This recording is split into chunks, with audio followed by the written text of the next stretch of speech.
As of 2026, the Looney Tunes franchise is 96 years old and counting.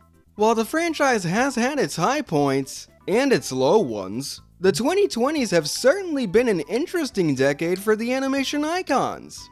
Let's take a look and see how the franchise has fared over the last 6 years and where it may be headed. If you're enjoying what you see, make sure to like, comment, subscribe, and hype it up. It helps out a ton. To start things off, Looney Tunes cartoons headed by Pete Brownguard premiered with the launch of HBO Max on May 27, 2020. These were originally announced in 2018 as a project designed to create 1,000 minutes of new Looney Tunes material to be distributed through multiple platforms. The new cartoons heavily harken back to the theatrical era of Looney Tunes and wanted to bring back the feel of the older shorts with multiple directors and styles. Brownguard's main goal was to specifically emulate the spirit of the 40s cartoons, mostly being inspired by Clampett and Avery. Without having anything to present for a pitch, he said, "I would just go back to my favorite era of Looney Tunes and try to capture in 2018 or 2017 time what makes those shorts and those characters so great." He also pointed out how the success of retro-inspired things like Cuphead and Paul Rudish's Mickey Mouse series helped get the shorts off the ground. Many of them featured fan favorites we already know and love. But even some other characters like Hubie and Birdie, Charlie Dog, and Mark Anthony and Pussyfoot were featured. The shorts were generally packaged 2 or 3 at a time, with an occasional interstitial in between. The animation was done by a variety of different studios, with the 4 main ones being Yowza Animation, Year-In Productions, Snipple Animation, and Tonic DNA. For its first season, Warner Brothers tried to censor the quote-unquote controversial aspects of the shorts, despite WB Animation President Sam Register not wanting to get the company's Standards and Practices unit involved, as a way to keep the shorts freeformed.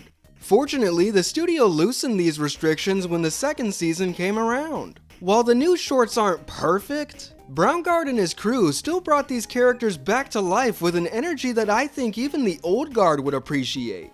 This run of shorts briefly aired on Cartoon Network in the US throughout the summer of 2021 to promote the release of Space Jam: A New Legacy, which I'll cover in a bit. The series ended production around November 2022 with 209 shorts produced, with the last batch being released on July 27, 2023.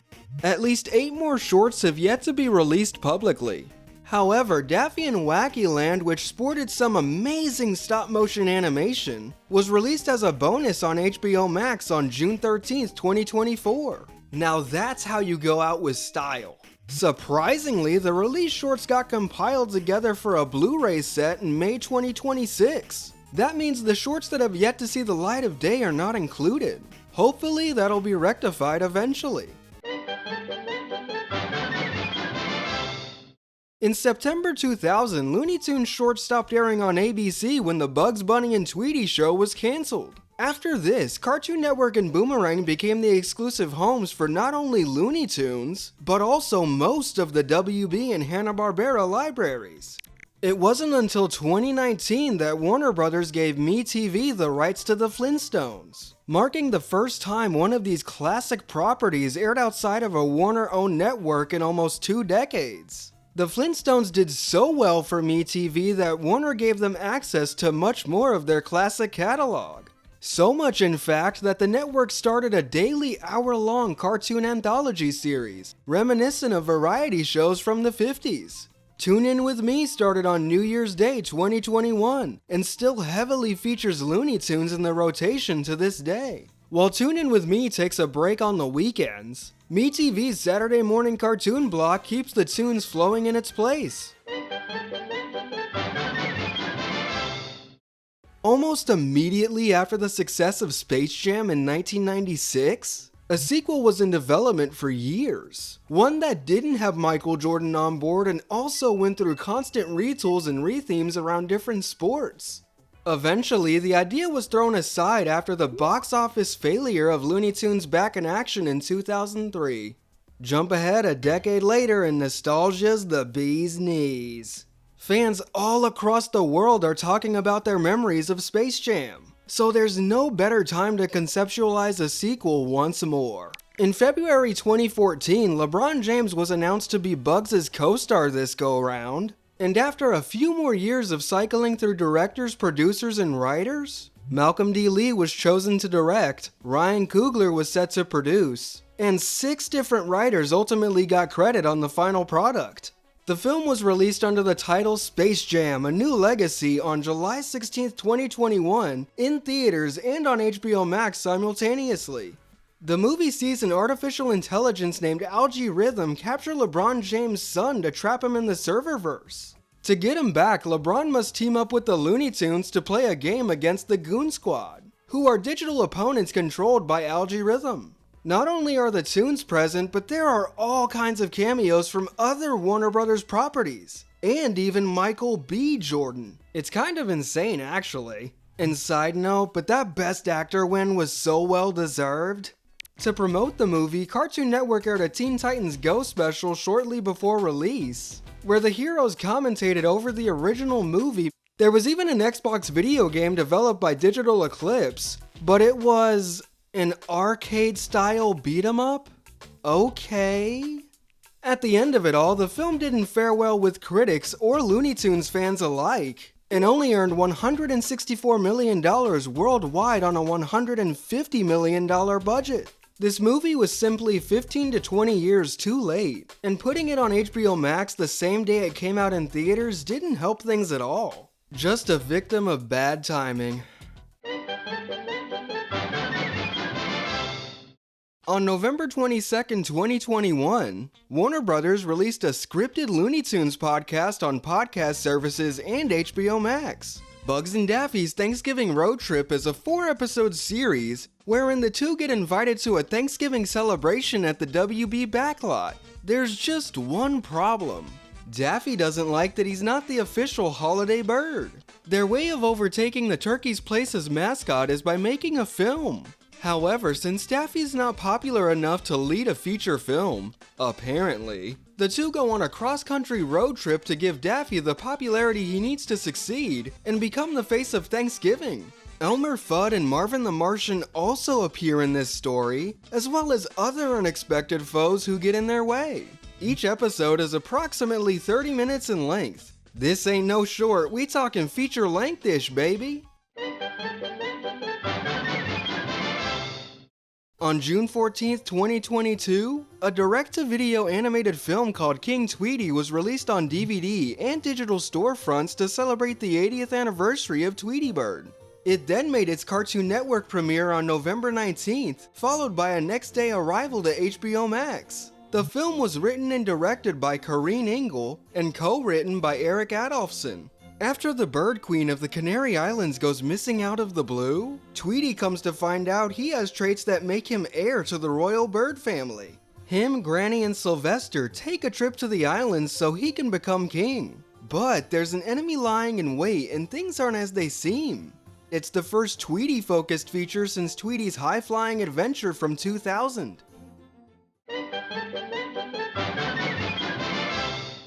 The day after the release of King Tweety, Bye Bye Bunny was announced as a Looney Tunes film slated for an HBO Max debut, followed by a premiere on Cartoon Network. It was going to be the first musical feature for the franchise, and be heavily inspired by Chuck Jones's musical shorts from the Golden Era. Directed by Brandon Jeffords, the film saw Bugs hanging up his performance career after a Broadway show ends its run. Daffy wants to take Bugs' place in the spotlight, but he's captured by a fan who has seemingly bad intentions. The Toons set out in search for Daffy, and Bugs rediscovers his love for performance art along the way. Just 2 months after its initial announcement, Warner Brothers decided to shop the project to other services instead. In September, the entire team was unfortunately laid off for retooling purposes. In February 2023, the story's head writer at the time, Michael Herrera, finished his work on the project, but it was eventually cancelled by August 2024. Hopefully, this will get revisited and see the light of day at some point. Bugs Bunny Builders premiered on July 25, 2022 as a part of Cartoon Network's Cartoonito block, which was their second attempt at targeting a preschool audience. The show sees Bugs lead a team at Acme construction company called the Looney Builders. Aside from Bugs, Lola, Daffy, Porky, and Tweety work together to build various things for other Looney Tunes characters. For example, they build a telescope for Wile E. Coyote so he can look at the moon. Foghorn Leghorn hires them to build a venue for the Looney Games. And the Gophers want them to build a hot air balloon so they can ride in one for a festival. The Cartoonito programming block has been a bust, but Bugs Bunny Builders was successful enough to receive 2 seasons, totaling 80 11-minute episodes. The Season 2 finale aired on December 8, 2025. On July 26, 2022, the open beta for MultiVersus launched on all gaming platforms. Developed by Player First Games, this live service title was billed as a platform fighter similar to the Super Smash Bros. Series. But this one has Warner Bros. Characters in it. So naturally, Looney Tunes characters were included in the fighter roster.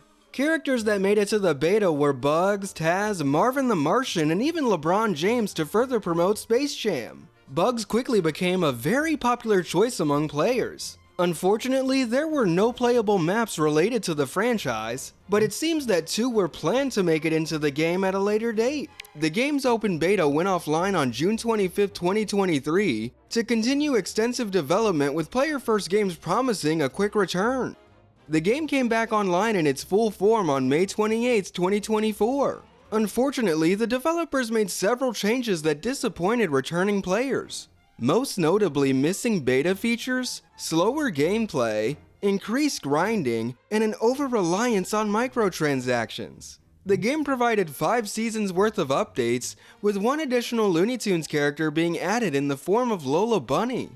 In fact, she was part of the last update before the game went offline on May 30th, 2025. Shortly after support for the game permanently ended, Player First Games was shut down entirely by Warner Bros. Gaming Division. Even though Lola Bunny was the only additional Looney Tunes character, data miners reportedly found files alluding to plans for Daffy Duck to join the roster, but the game sadly did not last long enough for it to come to fruition. During the week of May 1st, 2023, the franchise made its way to Discovery Family for the first time ever, now that the Warner Bros. Discovery merger was complete. Baby Looney Tunes and Sylvester and Tweety Mysteries were the first 2 shows to air reruns on the network. They must have done well enough since the original theatrical shorts started airing later that year on December 4th, usually in 30-minute blocks. Unlike past airings on Cartoon Network and Boomerang, Discovery used restored high-definition prints for many of the shorts. The shorts were pulled from the lineup just shy of a year later on November 30th, 2024, but Baby Looney Tunes and Sylvester and Tweety Mysteries still air to this day. So does a recent network edition, Bugs Bunny Builders. With summer 2023 around the corner, it was high time for another animated Looney Tunes feature on June 6th, this time starring Taz the Tasmanian Devil in Quest for Burger. Strangely, this film did not get a physical release, it did not air on Cartoon Network in the States, and it didn't even find its way onto HBO Max. It instead went straight for digital storefronts like Apple TV, Google Play, and Prime Video. It was directed by Ryan Kramer, who had experience working on the Looney Tunes cartoon series, and it was written by Brian Condon. The film was produced by Mark Merrick, who is probably most well known for creating the Henry and June segments from Nickelodeon's Kablam! Gotta say though, I kinda dig the art style. It makes the project stand out a lot. In Quest for Burger, a teenage bandicoot named Quinn asks Taz to help her find the person who kidnapped her mother. The 2 must come together despite their differences and trek across Tasmania to keep their island safe from any further harm. Seems like it might aim for a slightly younger audience, but it's not exactly a preschool demographic either. Tiny Toons Looniversity premiered on HBO Max on September 8, 2023, followed by a Cartoon Network debut the next day. It was announced to be in the works in 2020, plus Steven Spielberg and his company Amblin Television were immediately confirmed to be back in the producer role, along with Sam Register from Warner Bros. Animation. The show served as a reboot of the 1990 Tiny Toon Adventures series, as well as an introduction to the Tiny and Looney for a new generation. This time, the characters were aged up a bit and ready for higher education at Acme Looniversity. Buster and Babs Bunny, Plucky Duck, Hamilton J. Pig, Sweetie Bird, and other fan favorites all returned to receive tutelage from the classic Looney Tunes characters we all know and love. The show was run by Nate Cash and Aaron Gibson. Some of the voice actors did not return, and those who did not voice all their original characters. For example, Eric Bauza and Ashley Crystal Hairston took over Buster and Babs. And while Candy Milo did not reprise her role as Sweetie Bird, she did voice Granny in Montana Max. Some fans were not thrilled with some of the changes made from the original series, such as Buster and Babs being siblings as opposed to friends. This was because Aaron Gibson wanted to explore a less contentious relationship and to have two characters who have each other's back. In the original show, they were kind of like flirty potential romantic partners, and I think she early on did not want to explore that aspect of cartoons flirting with each other. The show's humor and tone also did not appeal to a part of the original's audience, but it still ran for 2 seasons, totaling 20 half-hour episodes and 3 specials. The last regular episode and the Halloween special both premiered on HBO Max on March 22, 2025, effectively bringing the series to a close. The last Cartoon Network premiere was the Christmas special, airing on December 6, 2025. Sports Made Simple is a series of quick shorts on the WB Kids YouTube channel, where Bugs and the Toons give bite-sized explanations for Olympic sports. Each short lasts no more than 3 minutes in length and has an art style similar to that of Wabbit or New Looney Tunes from 2015. There were 13 shorts in total, uploaded in conjunction with the 2024 Summer Olympics in Paris and the 2026 Winter Olympics in Milano. While the animation isn't anything special, Eric Bauza's performance as Bugs really gives these shorts character, and his comedic timing elevates these jokes in a way that the animation just can't. You're pooped! You're exhausted. You get cramps, you shake, and you can't even see straight. They're a neat little novelty, but you're better off watching something else. Weigel Broadcasting launched MeTV Tunes on June 25, 2024, a network dedicated to showcasing classic animation, with much of the lineup focusing on Warner Bros. Shorts and Hanna-Barbera series, among many other fun shows. Looney Tunes has played a major part in the network's lineup since launch day. You can find the original shorts on Tune In With Me, Bugs Bunny and Friends, and Cartoon All-Stars, all which air at least 6 days a week. If that's not enough, there's also the 2003 Duck Dodgers series, Baby Looney Tunes, and even Tasmania. The franchise is also primed for marathons and special events on the network. There's the annual Bugs Bunny Birthday Bash, which has an exclusive documentary about the character as its centerpiece. There's also Rabbits, Ducks, and No Turkeys for Thanksgiving, and Black and White Friday for Black Friday. In 2026, 2 new marathons relating to the franchise were added, those being the Bugs Bunny Bowl for Super Bowl Sunday, and Tinseltown Tunes to celebrate Oscar-nominated and winning cartoons. Worth mentioning is the fact that MeTV Tunes airs a much larger selection of Looney Tunes cartoons than Cartoon Network and Boomerang ever did. Many of these uncensored unless the content is deemed to be too offensive. In summer 2024, another new short series premiered on the WB Kids YouTube channel. Sports Talk with Bugs is pretty much what the title says. Bugs interviewing Olympic sports stars about their career, asking for advice to aspiring athletes, talking about what it takes to compete, among other loony questions. This is such a good idea and a fun way to get fans interested in the sports. It reminds me of the time when Cartoon Network did those NBA interviews in 2003. The first season covered the 2024 Summer Olympics, and a second season covering the 2026 Winter Olympics was released earlier this year. Gee, was Looney Tunes going sports crazy at this point? Because Wacky World of Sports was released for all modern consoles and PC on September 27, 2024. Developed by Bamtang Games and published by Game Mill Entertainment, players can enjoy basketball, soccer, tennis, and golf with a selection of 9 Looney Tunes characters. The game offers local 4-player co-op but lacks any online multiplayer modes. Players also criticized the lack of content, poor computer opponents, and overall repetitive gameplay, saddling the final product with very middling reviews. Even players who did seem to enjoy it recommended buying it on sale. Development for the first fully animated original theatrical Looney Tunes film started in 2019. While Braungart was working on Looney Tunes cartoons, he was asked if he had any ideas for a feature. He landed on parodying science fiction movies of the 50s. He also wanted the film to mainly focus on Porky and Daffy because they are two characters that don't try and eat at each other. He felt their buddy dynamic would make for a great feature alongside it being a nice callback to how they were paired together back then.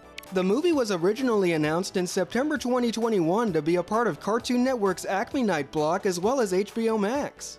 However, after the Warner Bros. Discovery merger the following year, the movie's fate became uncertain. In October 2023, it was finally announced that the film would be released theatrically instead, with GFM Animation shopping it around at the American film market later that month. Ultimately, The Day the Earth Blew Up released internationally throughout 2024, and Catch Up Entertainment handled the North American distribution, releasing it on March 14, 2025. The story sees Daffy and Porky lose their house to a giant radioactive explosion. After they get jobs at the bubblegum factory, the two uncover the evil doings of an alien bent on controlling human minds all across the globe with a new dangerous flavor of bubblegum. Now it's up to Daffy, Porky, and Petunia to save their planet before it's destroyed. Braungart and Kevin Costello were the main writers of this film, but 9 storyboard artists contributed jokes and additional material to the script, giving them writing credits as well. Many of the animation studios who worked on Looney Tunes cartoons were involved in this project too. Heck, Titmouse pitched in to animate a special sequence. Despite having a more limited theatrical release than usual, the film grossed $15 million worldwide on a budget of the same amount, and it received mostly positive reviews with many noting how well it respected the classics. The digital release hit storefronts on April 15th and the physical release followed on May 27th. In a twist of irony, it jumped to HBO Max exactly a month later where it was supposed to be from the start. Here's a little backstory. At launch, HBO Max had a huge library of classic Looney Tunes. Sure, they would rotate every once in a while to keep things fresh, but the franchise as a whole was a consistent mainstay. That is, until a few years later. David Zaslav, CEO of Warner Bros. Discovery, realized the company couldn't crack the kids, as he put it, when it came to family-friendly offerings on HBO Max. He then promised to go all in with promoting these shows when admitting they hadn't been doing that. How'd it go, you ask? Well, to put it quite plainly, they gave up. And the last of the classic Looney Tunes shorts left the service in March 2025. For a while, nobody knew where these characters were going. Luckily, Warner Bros. Discovery signed a deal with the free ad-supported streamer Tubi a few years prior, and Looney Tunes headed there on August 15th. Every episode has 3 shorts bundled together with ads in between each, nicely emulating the feel of watching these on a Saturday morning. Just 2 months later, Tubi's acquisition head Samuel Horowitz stated that the shorts found their way into the streamer's top 10 highest performing series by viewing time. Between MeTV, Toons, and Tubi, the classic shorts are arguably more accessible than ever. Tubi has nearly 100 million monthly active users. And even though Boomerang is very nostalgic, it was never as widely available as you may think. By June 2005, the network turned 5 years old and was only available in approximately 16 million homes. The network's reach eventually peaked to only 47 million households in 2019, and that number is probably closer to 23 million today. Not even a quarter of Tubi's potential reach. If the streamer wasn't enough for you, the Toons found yet another home earlier this year, Turner Classic Movies. In February, Bugs was the network's star of the month to commemorate the franchise's arrival. Many of the shorts were paired with films that would give referential or historic context. Rabbit of Seville and What's Opera Doc preceded a showing of 1935's A Night at the Opera. Apes of Wrath showed before 1933's King Kong. Captain Hairblower preceded 1951's Captain Horatio Hornblower. You can never have enough networks running classic Looney Tunes, and I'm surprised it's taken TCM this long to do so. It always seemed like the perfect place to me, and now they've got the rights until 2032.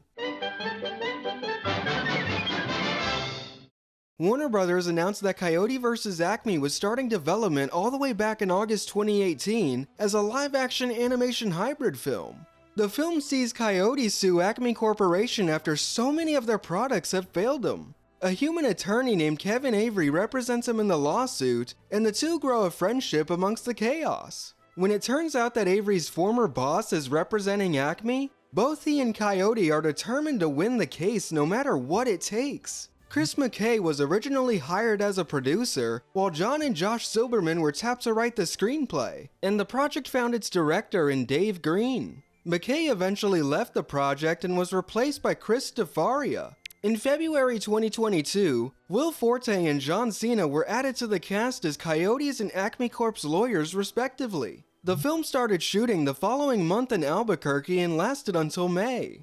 Visual and CG effects were handled by DNEG, and traditional 2D animation was handled by Duncan Studio. The film was initially set to be released on July 21, 2023, with final on-screen writing and story credits given to Sammy Birch, James Gunn, and Jeremy Slater. We could have had Coyotenheimer before WB replaced its slot with Barbie instead. Imagine that. But wait, the movie wasn't just replaced. It was removed from the release calendar entirely. On November 9, 2023, it was revealed that Coyote vs. Acme completed post-production, but Warner Bros. Discovery would rather claim a $30 million tax loss than release it. Not even the film crew was notified of this until after their work was done. Once word got out, several prominent filmmakers left calls to the studio and even canceled scheduled meetings. Keep in mind, WB did all this despite the film getting positive test screenings. On November 13th, the company gave the green light to shop the film elsewhere. Reportedly, they rejected bids from Netflix, Amazon, and Paramount when they did not meet the $80 million asking price. At this point, they were considering shelving the film once more. In response, fans, cast, and crew members led an outcry with the hashtag #ReleaseCoyote vs.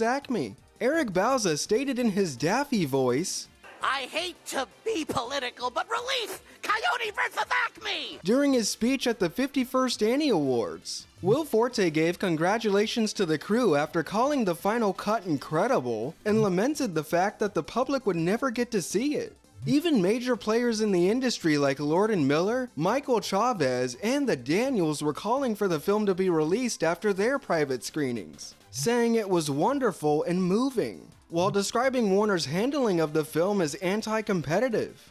After much frenzy from Looney fanatics and Hollywood, Ketchup Entertainment swooped in to save the day again. On March 19, 2025, it was announced they were in talks to acquire the film after the success of The Day the Earth Blew Up. And after about a week of public speculation, the deal was successfully closed on March 31st, with the film set for a North American release on August 28, 2026.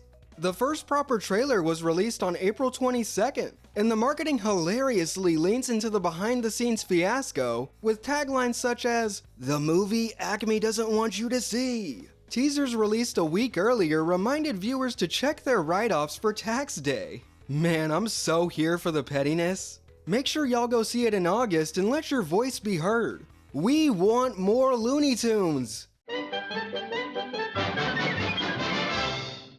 This decade has seen some of the best home video releases for the Looney Tunes in a long time. Throughout 2020, Warner Bros. Home Entertainment released several compilations on DVD. However, most of these shorts were already available on previous sets like the Golden Collection. The most notable release from this year was the Bugs Bunny 80th Anniversary Collection Blu-ray on December 1st. With help from animation historian Jerry Beck, this 3-disc set contains 60 shorts, some which were previously released on other formats, some which previously had incorrect aspect ratios, and some that were never released on home video, period. Featurettes, commentaries, and 10 shorts from the Looney Tunes cartoon series were included as bonus features. The initial edition of this set included a special Diamond Collection Bugs Bunny Funko Pop figure and a booklet.